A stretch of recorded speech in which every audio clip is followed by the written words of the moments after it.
Salut, moi c'est Mika, de Mika Travel Yoga. J'ai 25 ans, ça fait à peu près 3 ans que je partage régulièrement mes séances de yoga. Ok, tu t'es formé en France, à l'étranger? Lors d'un voyage à l'étranger, je me suis formé dans un temple en Thaïlande.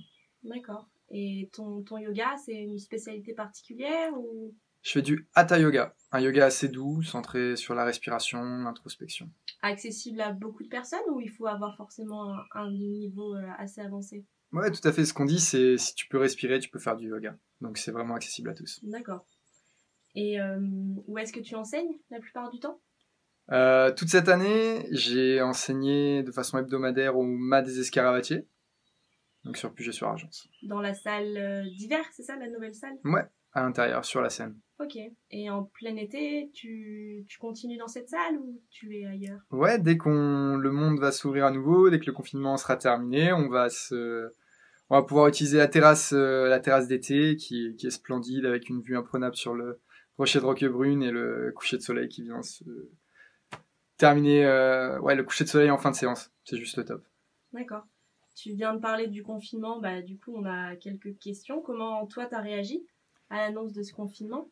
Moi je suivais ça un petit peu de loin, donc au début j'ai pas trop compris, saisi l'ampleur du truc, et puis après j'ai bien dû me plier aux règles que nous a donné le gouvernement. Donc j'ai fait le choix de me confiner chez mes parents, dans la maison familiale avec mes sœurs, et comme ça on a le jardin, un petit peu plus de place que dans mon petit appartement.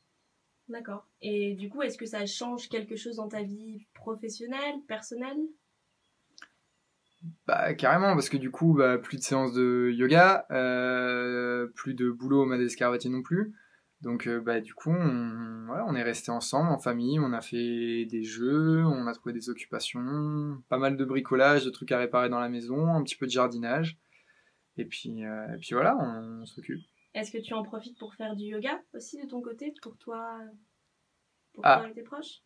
bah à vrai dire, ça m'a aussi permis de faire un petit peu une pause quelque part, de changer un petit peu les habitudes, tout ça. Et j'ai mis un petit peu de temps à m'y remettre. Là, je sens que ça commence à revenir. J'ai à nouveau envie de bouger, d'explorer un peu mon corps, ce qu'il peut faire, tout ça. D'accord. Et donc, dès qu'on sortira de ce confinement, tu imagines comment la suite, la reprise des activités, par exemple? Bah, dès la fin du confinement, j'espère qu'on sera à nouveau autorisé à se réunir et à partager ensemble. Ce serait top. On était à l'intérieur pendant l'hiver et pendant l'été, on est sur la terrasse avec vue sur le rocher de Roquebrune, coucher de soleil en fin de séance. Enfin, c'est un cadre qui est génial, quoi. Donc j'espère qu'on pourra tous se retrouver et continuer à partager de bonnes énergies. D'accord. Et on a vu que tu as organisé une retraite au Maroc, euh, dans Ouais. un, dans un camp de surf. Du coup, malheureusement, ça n'a pas pu se passer, mais est-ce que tu penses que tu vas réorganiser ça pour plus tard?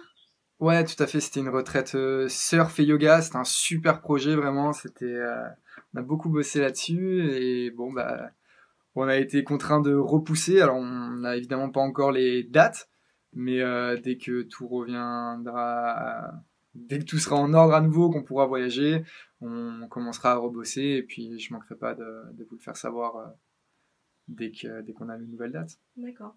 Et est-ce que si quelques-uns de tes élèves t'écoutent et te voient en ce moment, est-ce que tu as quelques conseils sportifs, personnels à leur adresser pour qu'ils continuent un petit peu leur pratique de leur côté éventuellement? Bah, ceux qui venaient régulièrement aux séances, ils savent très bien que je suis pas le plus à l'aise pour communiquer en ligne.